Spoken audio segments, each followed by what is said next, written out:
శ్రీ శ్రీ శ్రీ చంద్రశేఖర దత్త గురుదేవ శరణం మమ. సిద్ధ గురుదేవులకు నా శిరసు వంచి నమస్కరిస్తున్నాను. కాలానికే కవచమై నిలిచేది భైరవ తేజం.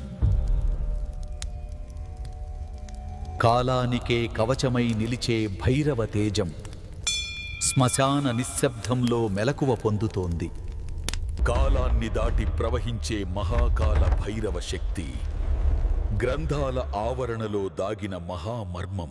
వికల్పం, నిశ్చలం, సంకల్పం, చివరికి కాలాతీతమైన శూన్యత. అన్నిటి మధ్యన నిలిచింది కాల భైరవ బిందువు. శ్మశాన సాధనమే కాలాన్ని వశం చేసుకునే అఘోర మార్గం. ఓం కృం కాలనశకాయ భైరవాయ నమః. ఈ నిశ్శబ్దమే కాలస్రవంతిని ఆపే అఘోర నాదం.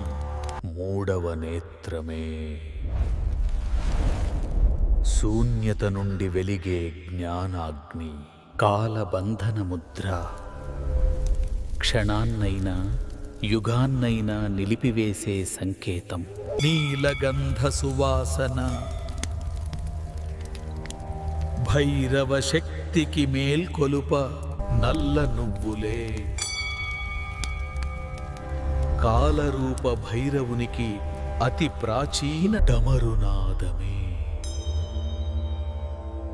శూన్యాన్ని కంపింపజేసే శక్తి. అగ్నిలో లయం పొందేవి అడ్డుకట్టలన్నీ. ఓం నమః శివాయ. సునకదంతం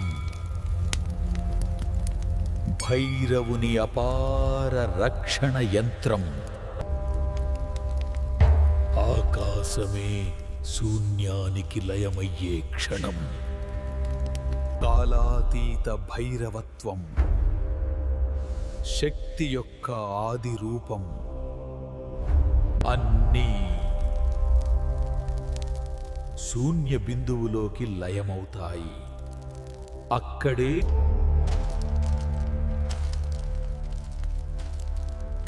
శూన్యనాద బిందు స్థిత.